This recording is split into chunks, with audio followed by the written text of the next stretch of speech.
नाजरीन, आज की वीडियो में हम बात करेंगे पाकिस्तान माशी मसाइल से किस तरह निकल सकता है। पाकिस्तान की माशी हालत हर गुजरते रोज के साथ बिगड़ रही है। महंगाई में इतना इजाफा हुआ है कि आम आदमी की समझ से बालातर है। जिस टीवी चैनल को देखें, अखबार पढ़ें या अपोजिशन की बातें सुने तो मसाइल का हल नहीं मिलता। ना कोई तज्जियाकार, ना अपोजिशन और ना ही कोई शख्स और शख्सी अवामिल मसाइल का हल पेश करता नजर आता है। अवाम अपनी मजबूरी और बेबसी से परेशान है। उन्हें ये समझ में नहीं आता कि कोई उम्मीद की किरण नजर आएगी भी या नहीं। जितने भी सहाफी, माहिरीन माशियात, तज्जियाकार या सियासतदान हम देखते हैं, या तो वो तनकीद करते नजर आते हैं या फिर इसका निशाना बने हुए हैं। जो सहाफी या तज्जियाकार सच के मुतालिक बताता है, इसे हुकूमत अपना दुश्मन समझ लेती है। इन दुश्मनों का नुमाइंदा समझते हुए इनके बयानात को मनफी तौर पर लिया जाता है। क्या ये बेहतर नहीं होगा कि हुकूमत तनकीद का मुस्बित पहलू देखे और अपनी कोताहियों और खामियों की इस्लाह पर तवज्जो दे।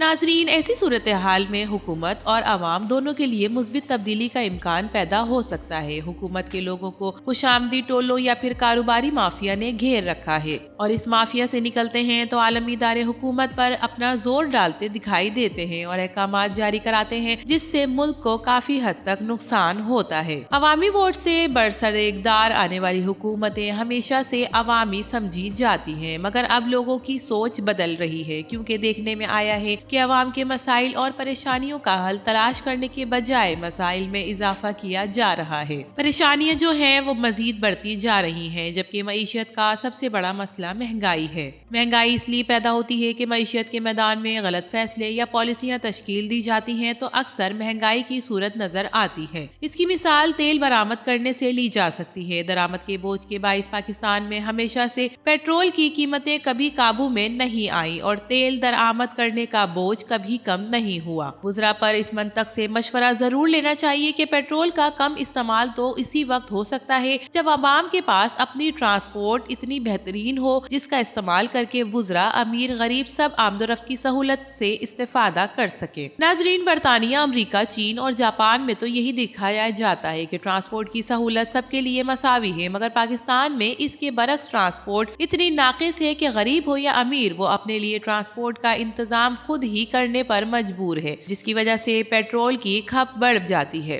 यही वजह है कि पाकिस्तान में स्कूटरों और गाड़ियों की तादाद में गुज़िश्ता बरस से कई ज्यादा इजाफा होता नजर आ रहा है और इसी इजाफे के बाइस आलूदगी भी हर साल बढ़ती नजर आती है, जबकि ये सिर्फ एक मिसाल है जिससे पेट्रोलियम मसनूआत के इस्तेमाल में कमी हो सकती है, और वो भी सिर्फ चंद दिनों में। सिर्फ हुकूमत को अच्छी बसें दरामद करने की जरूरत है। दूसरी जानिब हम देखते हैं कि हुकूमत पर टैक्सेस का बोझ डाला जाता है। इससे बेहतर ये है कि हुकूमत कारोबारी इदारे बनाए, जिससे उसे आमदनी होगी और कीमतों में कंट्रोल भी आ सकता है। ताहम नई हुकूमती इदारे बनाना तो दूर की बात, जो पुराने हैं या तो हुकूमत संभाल नहीं पा रही या उन्हें बेचने के लिए पड़तोल रही है। इस सूरत हाल का फायदा निजी शोबा उठाता है और अपनी खिदमात की मनमानी कीमतें आवाम से वसूल करता है। आज भी जो सनतें अपनी अशिया महंगी बेचती है, इनकी कीमतें कंट्रोल इसलिए नहीं की जा सकती क्योंकि इनका माफिया बहुत मजबूत हो चुका है। इसकी वजह से अपना कारोबार बंद कर दें या फिर हुकूमत के पास कोई और मुतबादिल नहीं। यहाँ मैं ये दोबारा कहना चाहूंगी कि हुकूमत मुख्तलिफ शोबाजात में अपने इदारे बनाए और मौजूदा इदारों को मजबूत करे।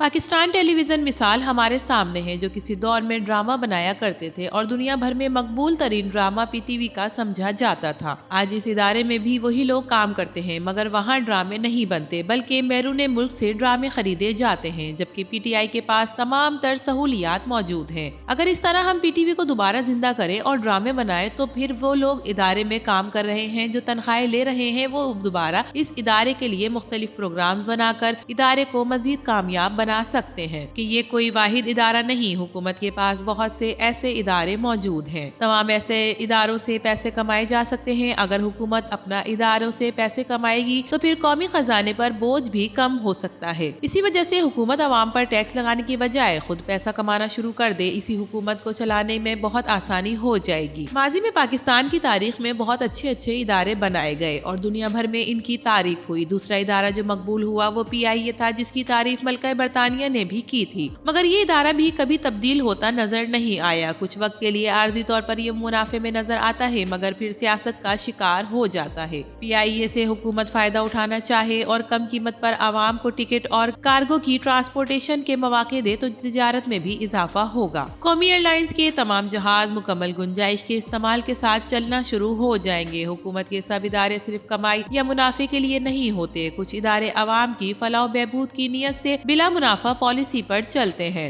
इस वजह से अवाम को दस्तयाब सहूलियात और कारोबार में इजाफा होता है। मेरा इशारा पाकिस्तान रेलवे की तरफ है। पाकिस्तान रेलवे को नो प्रॉफिट नो लॉस की बुनियाद पर चलाया जाए तो बहुत से गरीबों को फायदा होगा और अंदरूनी तिजारत में तेजी भी नजर आएगी। एक सूबा दूसरे सूबे के साथ आसानी से कारोबार करता नजर आएगा। मुख्तसर ये कि मसाइल का हल पाकिस्तान के पास मौजूद है और हमारी हुकूमत मसाइल का हल तलाश करने के लिए मौशी माहिरीन से मदद लेने की कोशिश करती है। IMF से कर्जा लिया जाता है और फिर इसका सूद अदा किया जाता है। उसको अदा करने के लिए मुल्क में नस्लों को कर्जे में झोंक दिया जाता है, जबकि हमें मनहसूल कौम अपने मसाइल का हल सच्चाई के साथ तलाश करने और इसे अपनाने की जरूरत है। तो नाजरीन, आप क्या समझते हैं, पाकिस्तान का हल वाकई में पाकिस्तानी इदारों से ही मुमकिन है या फिर कोई और तजवीज? अपनी कीमती राय से हमें जरूर आगाह कीजिएगा। वीडियो पसंद आए तो इसे लाइक कीजिए, HITV को सब्सक्राइब कीजिए। तो फिर मिलेंगे किसी और नई वीडियो के साथ, तब तक के लिए अल्लाह हाफिज।